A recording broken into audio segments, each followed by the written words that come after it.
arbitrase ini untuk bisa dibawa ke lembaga arbitrase itu harus ada klausul arbitrase dulu, itu jangan lupa. Tanpa itu nggak bisa.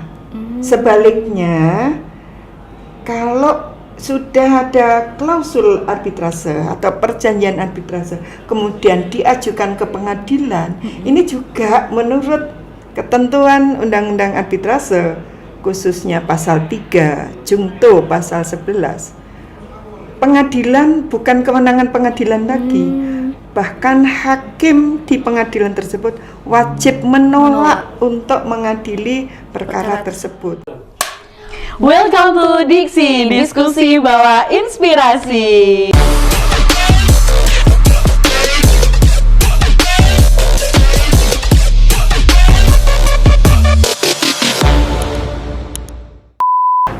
Welcome to Diksi, diskusi bawa inspirasi. Halo netizen, gimana nih kabarnya?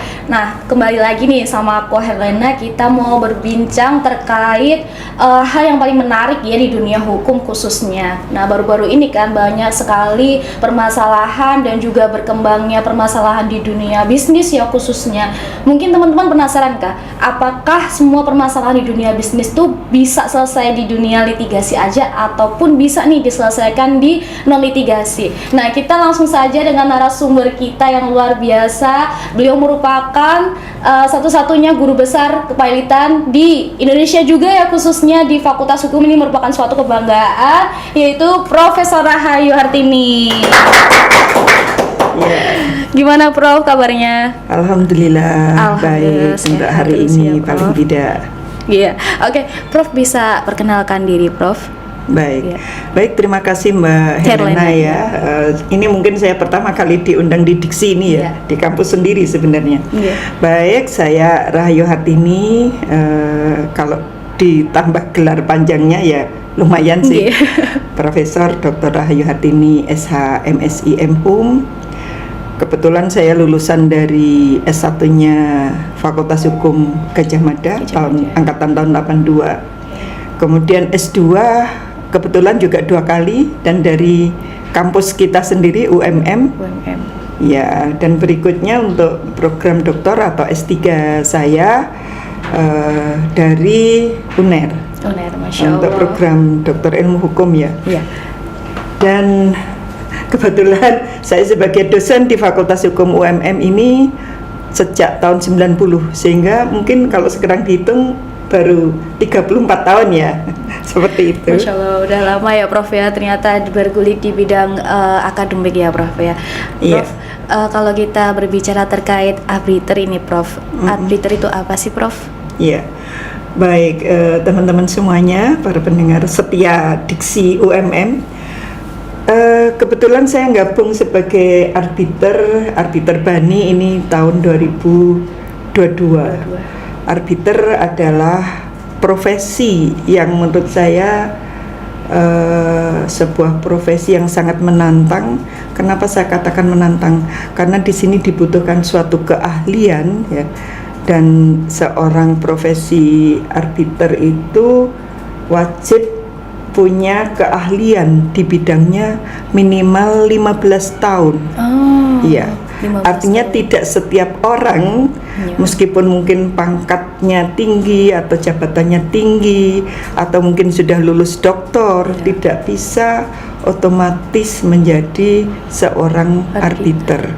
Karena arbiter ini kan kalau kita mengacu ke Pasal 1 angka 7 ya, Undang-Undang Arbitrase, Undang-Undang 30 tahun 1999, yakni seorang atau lebih yang dipilih oleh para pihak yang sedang bersengketa atau bisa juga yang ditunjuk oleh pengadilan negeri misalnya, untuk menyelesaikan suatu permasalahan di lembaga arbitrase.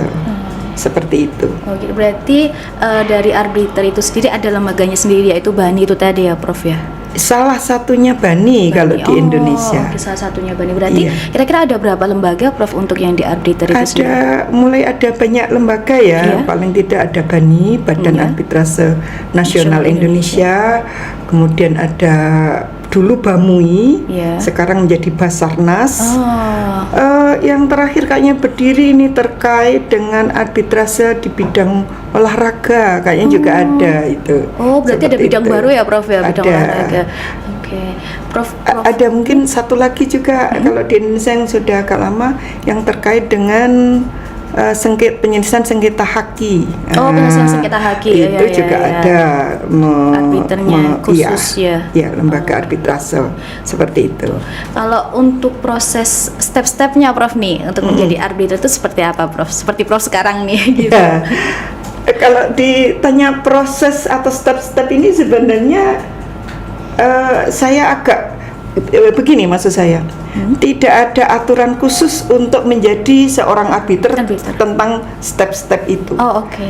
Kenapa saya katakan tidak ada secara khusus? Karena di Undang-Undang Arbitrase sendiri itu memang diatur tentang syarat-syarat seseorang untuk bisa menjadi arbiter. Oh. Mungkin ini perlu saya sampaikan dulu Iya, ya, sehingga boleh. nanti kalau ditanya tahapan, mungkin antara satu orang dengan orang lain juga akan berbeda. Oke. Cuma secara garis besar mungkin nanti bisa saya beri Iya. gambaran. Iya. Nah, izin ya Mbak Izin ya, Erlina monggo. ya.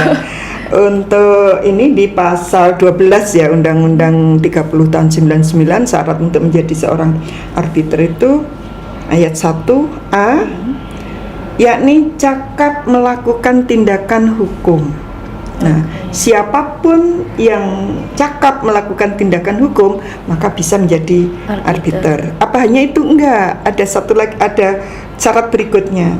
Berumur paling rendah 35 tahun. Nah, oke. Mbak Elena sekarang usia berapa? 22 mau ke 23. belum. Masih jauh, Prof. Masih jauh kalau Iya. dilihat dari umurnya.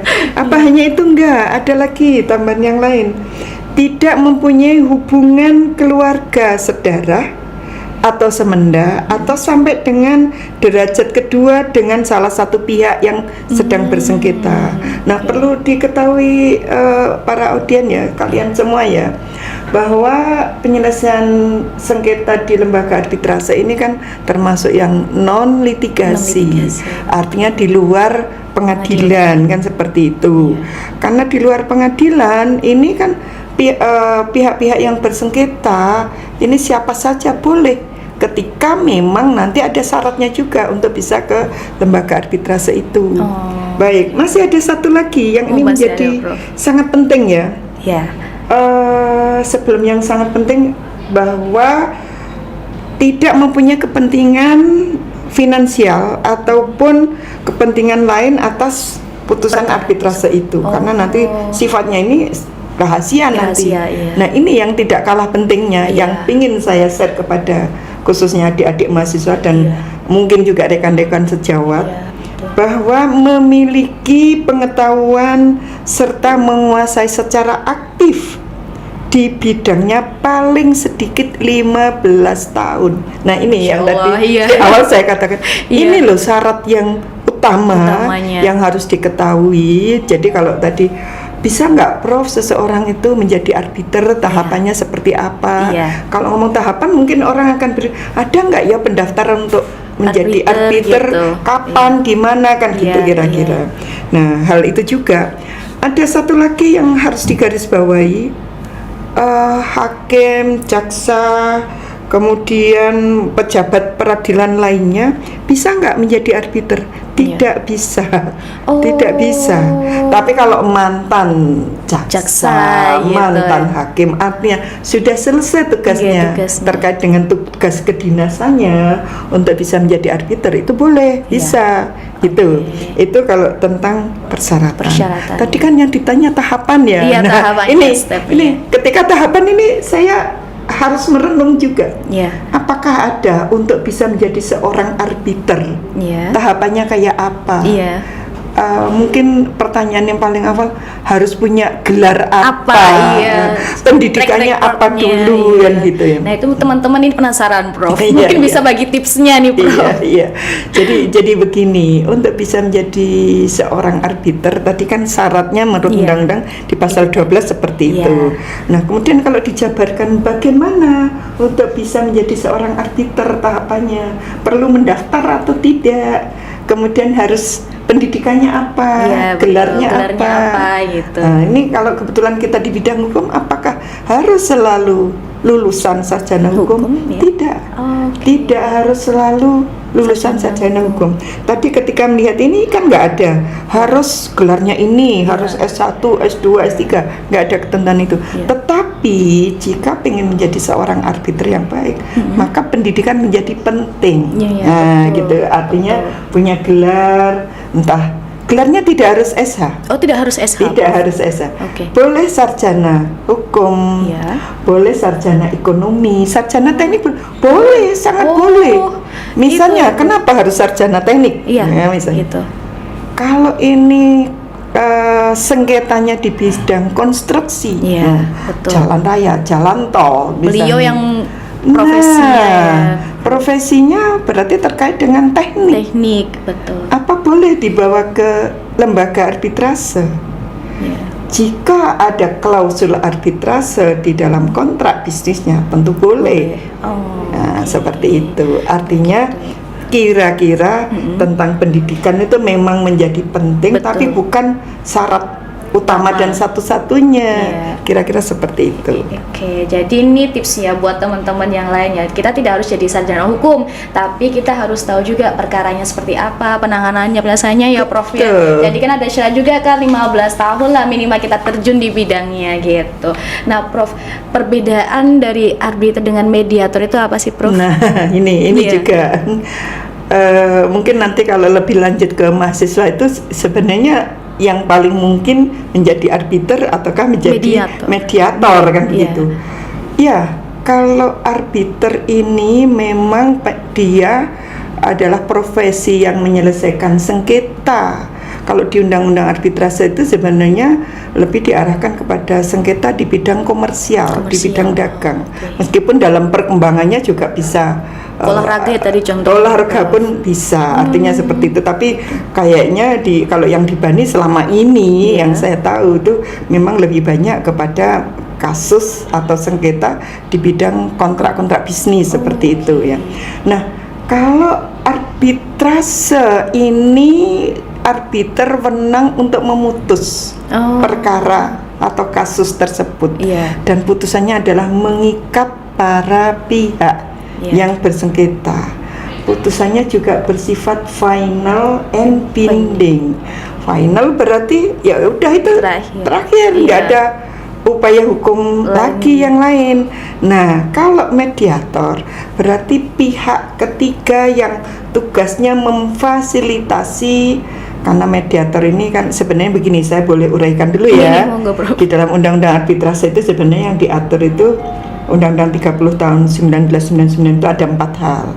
Pertama, judul undang-undang ini arbitrase dan alternatif penyelesaian sengketa atau APS. Ternyata APS-nya ini hanya satu pasal loh. Jadi alternatif penyelesaian sengketa itu apa? Mediasi, negosiasi, konsiliasi. Selebihnya pasal yang ada di dalam Undang-Undang Arbitrase itu ya arbitrase kan gitu. Nah, ketika mediasi tadi ini 3 ini adalah alternatif penyelesaian sengketa atau APS. Kalau dalam bahasa Inggris kan kita biasa menyebut alternatif dispute resolution ADR. Nah, ini hanya memfasilitasi para pihak untuk bagaimana menyelesaikan perkaranya. Jadi bukan membuat putusan gitu. Dan juga meskipun ada sidang mediasi, artinya pihak-pihak inilah yang secara aktif bagaimana mempertemukan agar kedua pihak yang sedang berselisih itu bisa menyelesaikan dengan difasilitasi si mediator. Kira-kira gambaran ringkasnya begitu. Nah, boleh kalau saya lanjut. Jika dikaitkan dengan mahasiswa, misalnya ini kan kebetulan memang diksi ini diharapkan ya menambah pengetahuan, pemahaman khususnya mahasiswa, baik mahasiswa hukum maupun mahasiswa siapapun yang ada di Indonesia khususnya dan dimanapun berada. Bahwa kalau mahasiswa menurut saya yang paling tepat adalah bisa menjadi seorang mediator. Kenapa bisa? Karena silahkan ketika ada kegiatan pelatihan, karena ada beberapa lembaga yang menyelenggarakan untuk memberikan pelatihan untuk mediasi, berarti latihan untuk si mediator. Tapi kalau arbitrase kan tadi kalau dilihat dari Khusus 35 persyaratannya tahun ya, itu Prof, ya? 15 Oh, 15 tahun. Iya. Itu pun, nah ini garis bawahnya.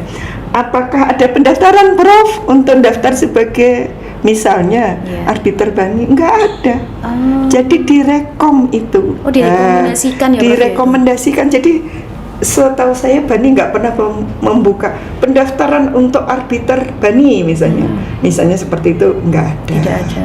Gitu. Rekomendasi ya, Prof. Iya, rekomendasi. Gitu. Jadi itu tadi teman-teman ada perbedaannya antara mediator dan juga arbiter ya, Prof. Kalau Iya. arbiter itu ada bisa memutus beliaunya gitu. Sedangkan di mediator itu sebagai fasilitas ya, Prof, untuk Iya. menemukan kesepakatan antara kedua belah pihak gitu. Ya, kira-kira, poinnya ya. seperti itu. Iya, betul. Nah, Prof, kalau berbicara terkait tugas pokok dan fungsinya dari arbiter secara khusus itu seperti apa, Prof? Iya. Oke. Tugas arbiter secara khusus sebenarnya mirip juga seperti hakim di Hakim. pengadilan. Kalau di pengadilan kan ini namanya ya litigasi. Litigasi, ya. Bedanya begini, yang tadi saya katakan sama itu sama-sama pihak yang menyelesaikan atau memutuskan, karena di situ bisa memutuskan perkara, bisa juga memberi pendapat ahli yang pendapat dari arbitrase yang mengikat para pihak, Oh, pendapat hukum yang mengikat para pihak. pihak. Nah, bedanya adalah kalau di arbitrase untuk mulai dari pihak mengajukan permohonan, jadi biasanya istilahnya bukan gugatan, Ya. tapi permohonan untuk melakukan arbitrase. Yang harus diketahui dulu oleh teman-teman semuanya, oleh kalian semua ya, khususnya Iya. mahasiswa. Kalau arbitrase ini untuk bisa dibawa ke lembaga arbitrase itu harus ada klausul arbitrase dulu, itu jangan lupa. Tanpa itu nggak bisa. Sebaliknya, kalau sudah ada klausul arbitrase atau perjanjian arbitrase kemudian diajukan ke pengadilan, ini juga menurut ketentuan Undang-Undang Arbitrase khususnya pasal 3 Jungto pasal 11, pengadilan bukan kewenangan pengadilan lagi. Bahkan hakim di pengadilan tersebut wajib menolak untuk mengadili perkara tersebut. Nah, ini kenapa saya sampaikan ini terlebih dahulu, karena ternyata masih tetap ada saja perkara yang ada klausul arbitrase dan dibawa ke pengadilan. Dan ditanganin itu, Prof. Iya, otomatis pengadilan menangani. Meskipun menangani, putusannya memang tergantung hakim atau majelis hakim. Iya. Tetapi kalau majelis hakim tadi tahu dan memahami betul tentang undang-undang arbitrase, menurut undang-undang itu juga seharusnya menolak. Kan seperti itu. Nah, kemudian setelah perkara masuk ya ke, misalnya saya ambil contoh BANI. Iya. Badan Arbitrase Nasional Indonesia. Misalnya masuk ke BANI, maka ini kemudian akan ditunjuk siapa arbiternya. Oh, itu majelis atau satu, Prof? Ada dua kemungkinan, bisa cuman satu orang, Ya. bisa juga majelis. Tergantung lagi-lagi dari klausul arbitrasenya. Jika masalahnya, biasanya ini akan majelis. Iya. Jika nggak ada ketentuan apa-apa dan perkaranya itu biasanya bukan perkara yang sederhana, maka biasanya majelis. Nah, untuk menunjuk arbiter ini juga ada dua cara. Ya. Kalau menurut Undang-Undang Arbitrase, pada prinsipnya para pihak inilah yang akan menunjuk. Para pihak itu bisa pemohonnya Ya. dan juga pihak termohonnya. Kalau ini 3 orang majelis ya, berarti kalau di BANI menurut rule dan prosedur BANI, Ya. khususnya yang terakhir itu tahun 2022, Dua. pemohon ditunjuk oleh arbiter pemohon ditunjuk oleh pemohon. Untuk arbiter termohon ditunjuk oleh termohon. Ketua majelisnya siapa? Kalau di rule-nya BANI ini yang menunjuk adalah pengurus. Ketua gitu. majelisnya. Iya.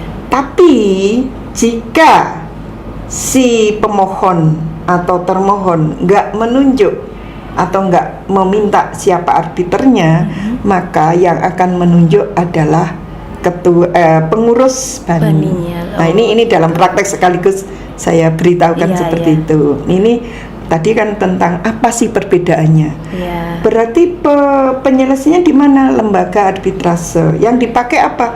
Rule-nya arbitrase, undang-undang arbitrase. Dan khususnya di BANI selain berdasarkan undang-undang 399 juga sudah ada rule-nya ini. Boleh Oke, saya monggo, tunjukkan Prof. ya. Iya. Ini. Jadi kalau undang-undang arbitrasenya ini, Ya. kemudian rule-nya Khusus ini. dari BANI ya, Iya, Prof, khusus ya? BANI. Oke, jadi leg spesialisnya ya Prof dari sini malahan atau Iya, tapi meskipun ini leg spesialis sebenarnya ini menjabarkan dari sini. undang-undang Oh iya, ini. secara rinci gitu, Prof. Iya, artinya terkait dengan bagaimana teknisnya. Teknisnya secara rinci. Selain itu juga bagaimana sikap arbiter, maka juga diatur di sini. Oh, kode etiknya. Kode etiknya ada untuk kode arbiter. etiknya sendiri teman-teman di sini ya. Oke, saya lanjutkan Iya, lagi ya. monggo. Memang ceritanya Luar biasa. Banyak yang kita nggak tahu nih, Prof. Tapi bisa kita bedah di sini, Prof, gitu. Iya, oke. Tadi Iya. kan sudah tentang siapa arbiternya, Iya. kan gitu. Biasanya arbiter kan sekali lagi, contohnya tadi konstruksi. Ini sengketanya konstruksi.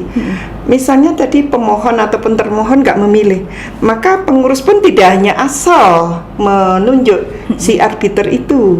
Oh. Maka biasanya akan dicari yang kira-kira di bidang ini. Iya. Nah, dan ketika menunjuk ini juga biar diketahui masyarakat Betul, ya. betul. Karena kalau bukan arbiter saya nggak yakin juga Iya. akan sampai sedetail yang Gitu. mungkin saya jelaskan ini. Iya. Arbiter yang ditunjuk itu siapa? Bukan misalnya si A langsung ditunjuk arbiter langsung oke selesai. No.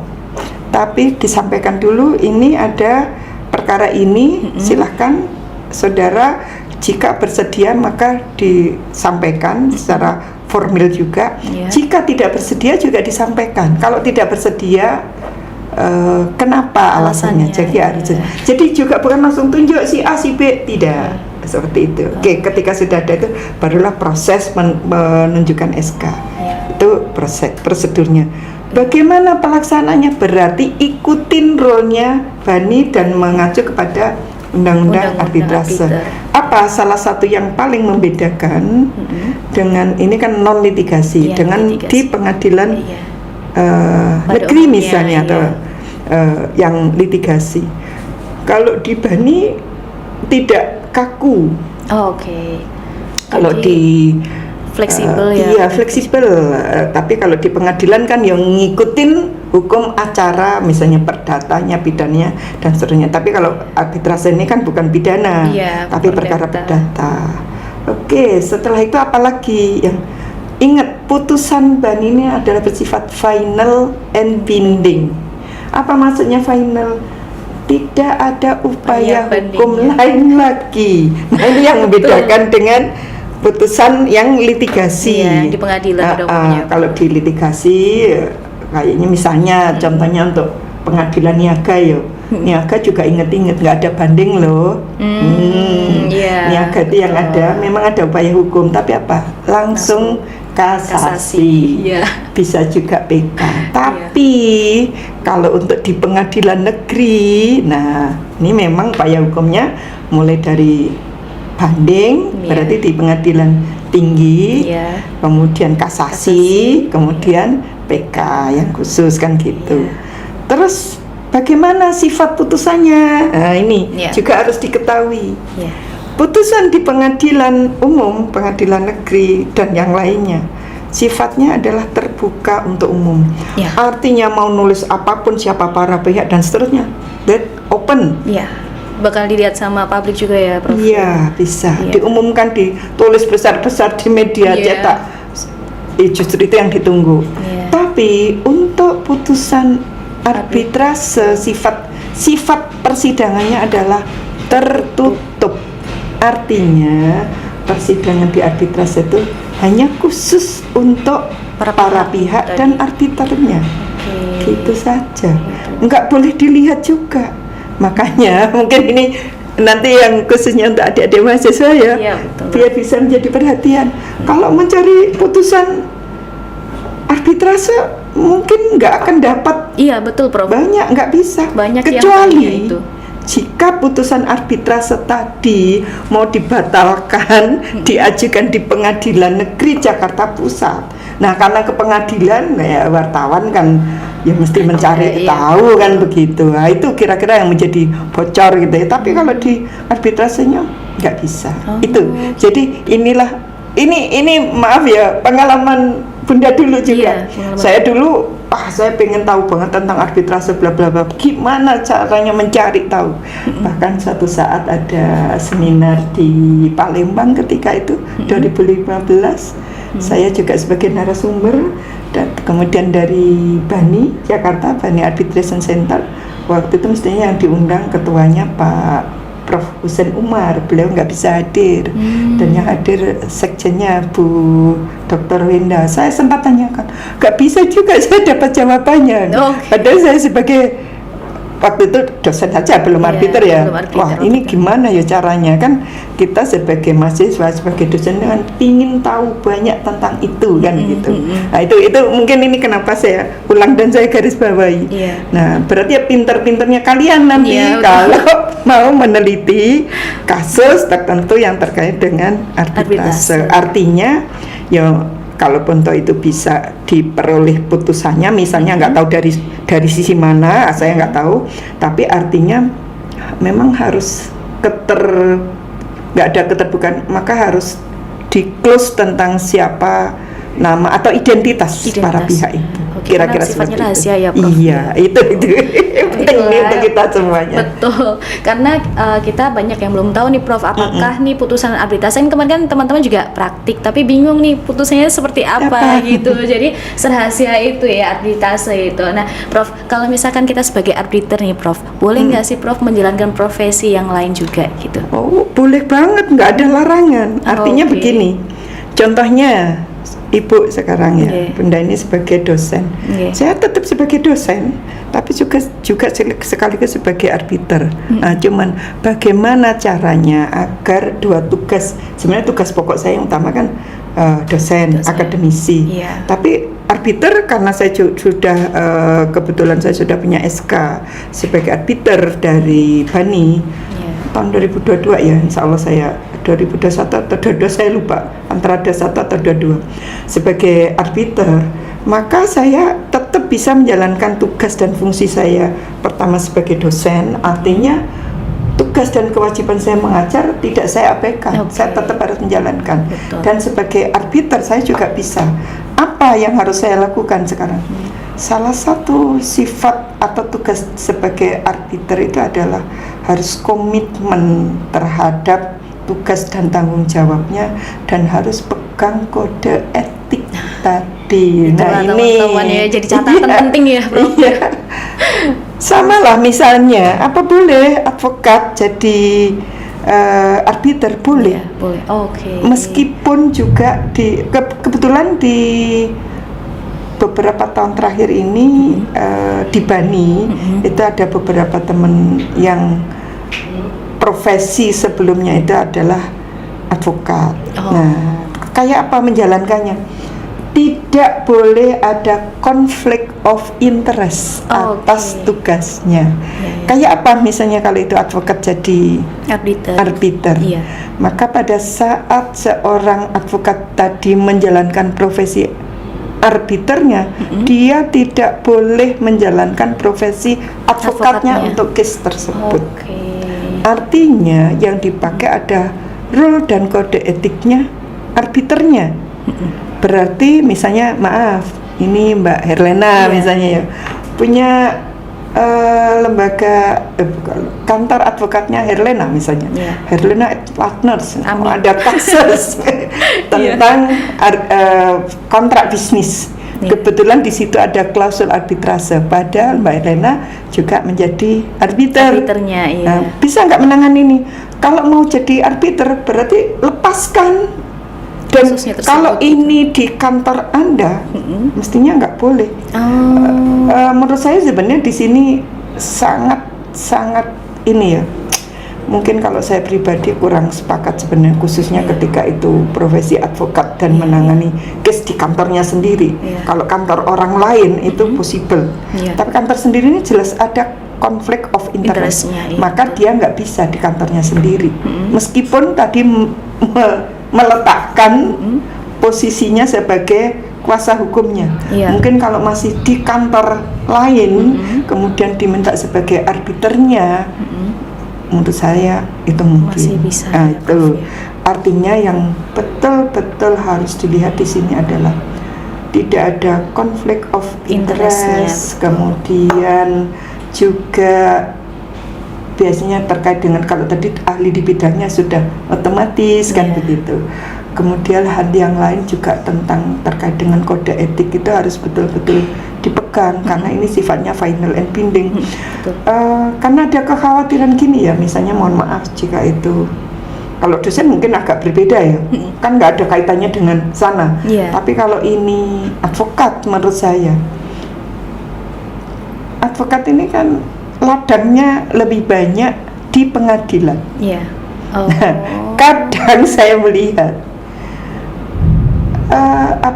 tingkah laku apa yang terjadi di pengadilan itu kadang juga terbawa ke lingkungan arbitrasenya. Oh, oke. Nah itu artinya kalau saya ada pesan kecil satu Ya, deh, silakan, khususnya ketika itu misalnya yang jadi arbiter itu profesi awalnya advokat, nah Iya. itu harus betul-betul bisa menjaga sikap dan lain sebagainya sesuai dengan kode etik dan juga harus benar-benar tidak ada konflik kepentingan di situ.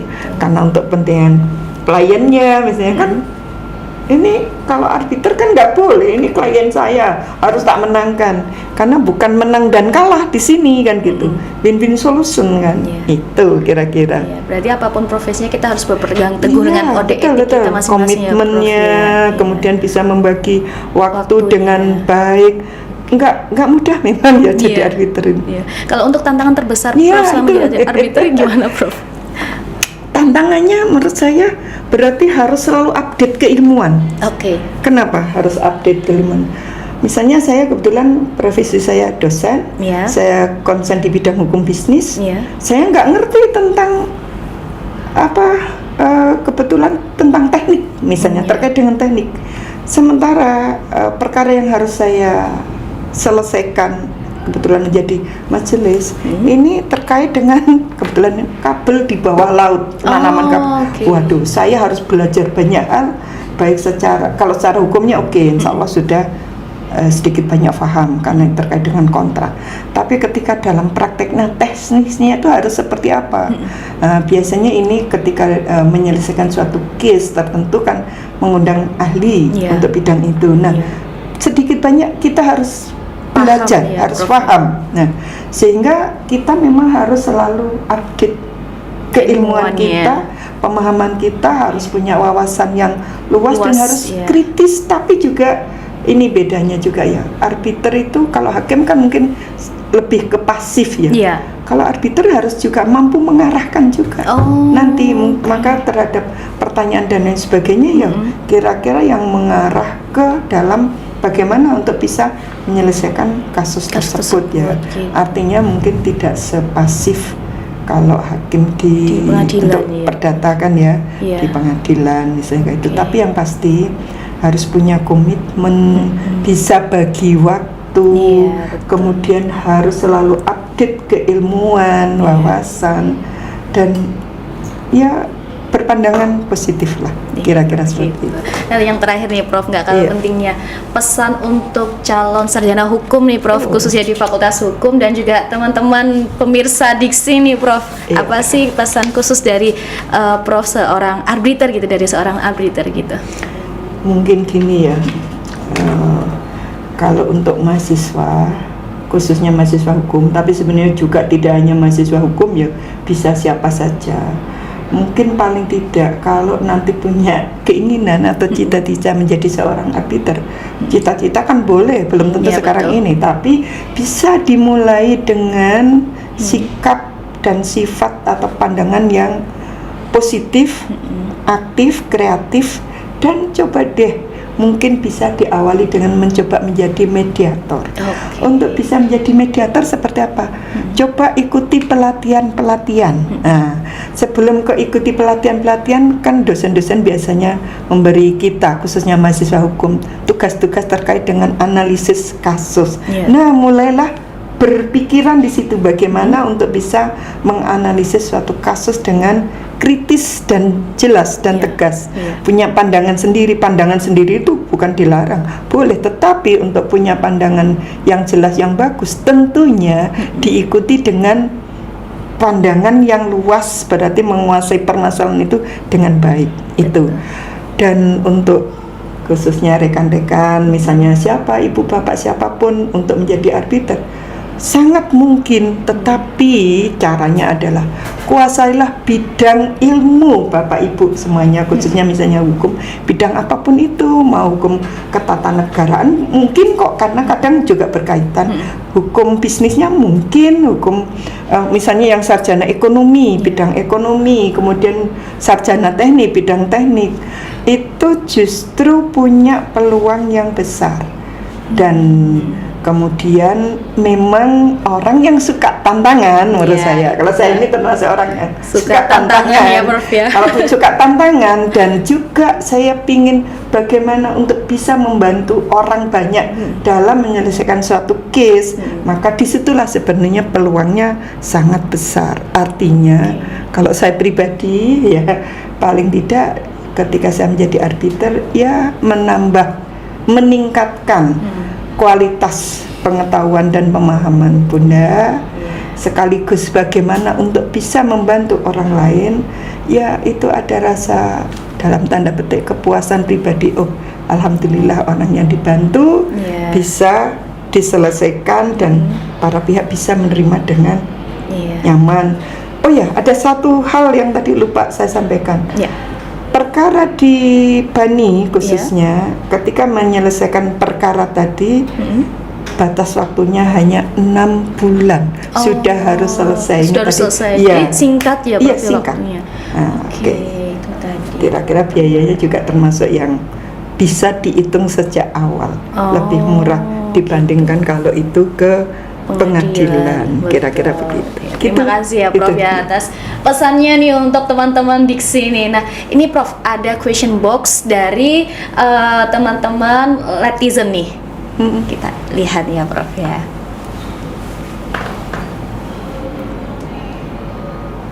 Dari Mamat, apakah bisa penyelesaian sengketa melalui arbitrase, akan tetapi pada saat dilakukannya perjanjian dalam penyelesaian sengketa tidak memilih Bani sebagai penyelesaian sengketa? Gitu, Prof. Jadi apakah bisa nih sengketa untuk diselesaikan secara arbitrase sedangkan tidak memilih Bani seperti itu, Prof? Iya. Untuk Mamat ya. Iya. Apakah penyelesaian sengketa melalui arbitrase akan tapi ada saat dilakukan perjanjian tidak memilih Bani? Iya. Artinya bisa saja diselesaikan melalui lembaga arbitrase. Lembaga arbitrasenya mana? Ya, Terserah jadi kesepakatan para pihak. Harus sepakat para pihaknya.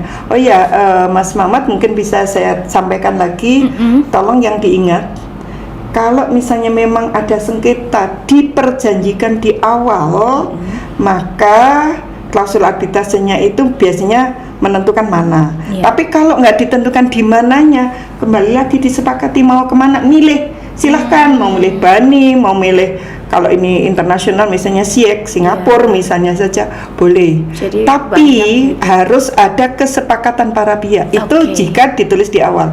Nah, jika di awal tadi kontrak bisnis belum ada perjanjian, kemudian sengketanya baru terjadi sekarang, kemudian para pihak mau kemana ini, mau ke pengadilan kah atau mau arbitrase, boleh memilih arbitrase, tetapi berarti harus ada perjanjian tertulis. Oh, jadi harus itu namanya tertulis akta kompromis. Dibawa ke notaris lah, suruh buatin. Nah, kalau perjanjiannya tertulis, silahkan mengacu ke Undang-Undang Arbitrase pasal 9. Nah, itu pasal 9 ya, seingat saya. Coba nanti saya keliru. Betul, pasal 9. Oke. Jadi harus ada perjanjian terus apabila kalau misalkan tidak kesepakatan sebelumnya ya, Prof. Iya. Artinya sekali lagi ada dua cara. satu, perjanjiannya dibuat di awal ketika membuat kontrak. Iya. Jika nanti di kemudian hari ada sengketa, maka akan diselesaikan dengan arbitrase, misalnya. Itu namanya klausul arbitrase. Arbitrasenya mana? Memang belum ditentukan bahannya atau yang mana. Misalnya ini terkait dengan pertanyaan Mas Mamat ya. Iya. Atau kemarin-kemarin nggak ada perjanjian itu, sekarang saya dengan Mbak Erlina mengadakan bisnis, sekarang terjadi, terus mau ke pengadilan atau ke arbitrase saja, nggak boleh lisan, Oke, harus tertulis. Dah itu kuncinya. Itulah kuncinya. Oke, satu lagi nih Prof, terkait pertanyaan dari Ian Putri. Jika penyelesaian secara arbitrase ada pihak yang tidak terima terhadap putusannya, apakah ada upaya lain? Tidak ada. Oke. Tadi sudah saya katakan bahwa putusan arbitrase itu final and binding. Oke. Jika sebenarnya juga bukan upaya lain, tetapi ada satu pasal yang mengatur tentang bahwa putusan arbitrase bisa dibatalkan. Oh. Pembatalannya kemana? Ke Pengadilan Negeri Jakarta Pusat only. Itu tok, nggak bisa ke pengadilan Bisa yang di mana-mana lain-lain. ya, Prof. Tapi itu syaratnya adalah kalau ada putusan yang memenuhi syarat untuk bisa dibatalkan. Tapi bukan upaya hukum lain untuk ini. Tadi nggak ada kasasi, nggak ada PK, Betul, karena iya. ya sudah diputus itu sudah inkrah. Cuman untuk melaksanakan atau eksekusi putusan itu kembali kepada undang-undang ini harus didaftarkan di pengadilan negeri. Gitu, 30 diberi waktu dalam waktu 30 hari. Seperti itu. Gitu. Jadi itu tadi ya buat teman-teman Laptizen ya, sharingnya kita hari ini kayaknya nih sangat luar biasa ya, karena sampai dibedah sedalam itu oleh profesornya itu sendiri gitu. Nah, untuk teman-teman Diksi ini terima kasih sudah stay tune dengan konten-konten kita yang semoga aja kita juga terus berkembang, terus menghadirkan narasumber yang juga luar biasa seperti hari ini gitu. Sekian dari kami. Selamat pagi teman-teman Laptizen. Oke, selamat pagi. Terima kasih Mbak Elina. Terima kasih Prof.